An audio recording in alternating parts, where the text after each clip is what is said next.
Welcome to lecture number 8.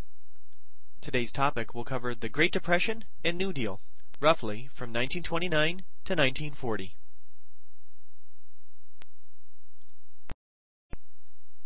There are many important issues to address with this subject matter. First, we'll investigate some of the conditions faced by the American people during the Great Depression. Next, the lecture will explore Franklin Roosevelt's set of proposals known as the New Deal. Rather than attempt to describe all the New Deal measures, they will be organized along the lines of the so-called 3 R's: recovery, relief, and reform programs. Challengers to Roosevelt's ideas had an impact on events as well, so we'll learn about some of Roosevelt's critics. Finally, one thing for you to consider would be an evaluation of the New Deal's legacy. Do you believe this series of programs had a positive or negative impact on the nation?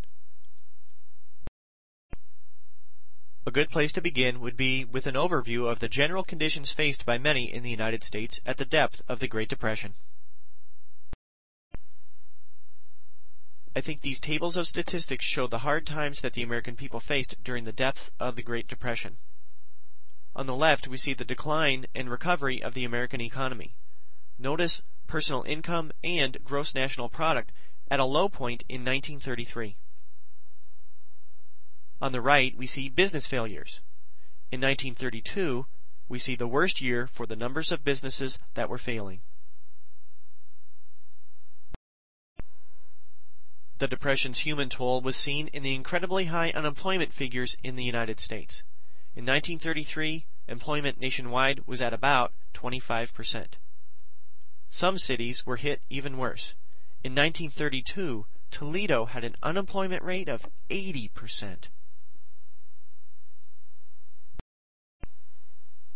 This table provides more information on the unemployment rates. Beginning in 1929, we see a huge rise in unemployment, and by 1933, 13 million Americans were unemployed. We don't see those unemployment rates dropping dramatically until the early 1940s. Individuals who had invested money in the stock market saw it disappear in October of 1929. The crash began on Black Thursday, October 24th, as prices dropped dramatically. It continued into the next week when a record 16 million stocks were sold on October 29th. The stock market crash came as a surprise to many, as the market itself had grown during the 1920s. About 9 million Americans had played the market in that decade. American debt grew during the 1920s, and some even borrowed money to invest in the stock market. They were hit with a double blow when the stock market crashed. They had debt and worthless stock. After the dust had settled in mid-November, it was estimated that losses were in the neighborhood of $30 billion.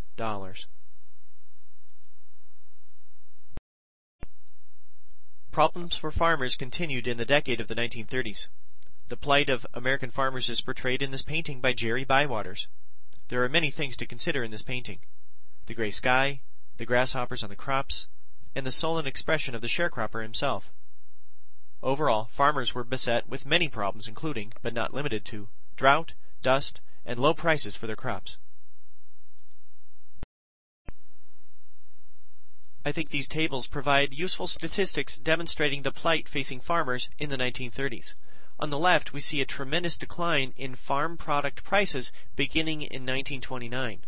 On the right, we see the number of farm mortgages that had to be renegotiated.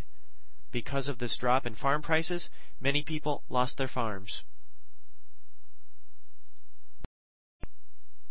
Economic disaster was followed by ecological disaster on the Great Plains, as the Dust Bowl destroyed opportunity for many farmers in the Great Plains.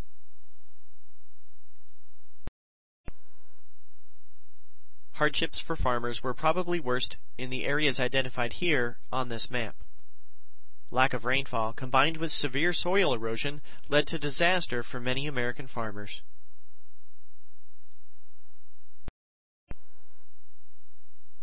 The worst storms of the Dust Bowl took place during every summer between 1934 and 1939.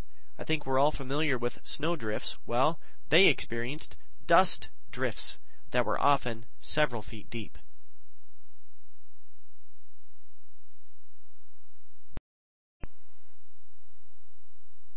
I think these photographs provide a strong visual image of the predicament faced by many American farmers. On the left, we see a photograph by Dorothea Lange of a mother with her children. On the right, we see a tenant family being evicted from their property. I've got a hyperlink below to additional information about Dorothea Lange and many of her photographs. Now we can explore some of the different reactions the American people had to the conditions they faced. As shown by these photographs, some people traveled westward as they looked for more opportunity to better their families.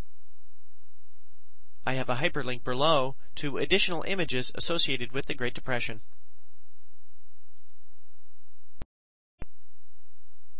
Many families traveled via Route 66 to California. It's estimated that over 350,000 traveled to that state looking for jobs. They came from many different states, but most were labeled as Okies, and they didn't find as many opportunities as they had hoped.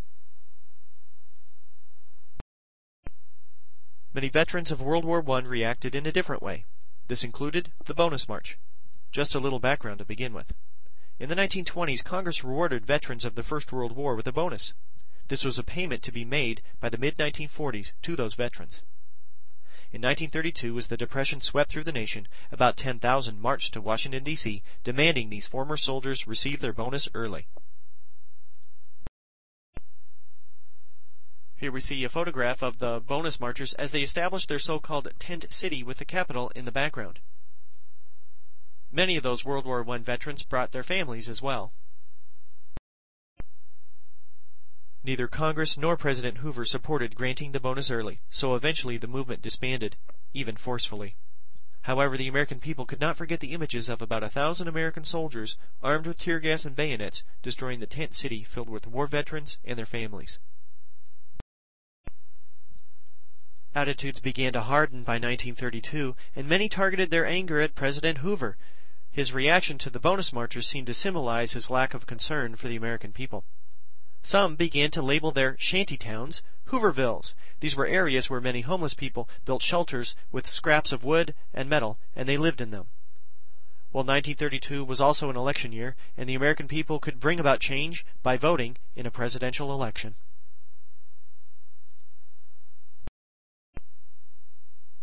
Now we can begin a discussion of the New Deal by exploring the profile of the New Deal's architect, Franklin Roosevelt. Here we see a famous photograph of Franklin Roosevelt and outgoing President Herbert Hoover on the day of Roosevelt's inauguration. Roosevelt had an interesting background. He was from New York in a wealthy family, and he was also a distant relative of Theodore Roosevelt.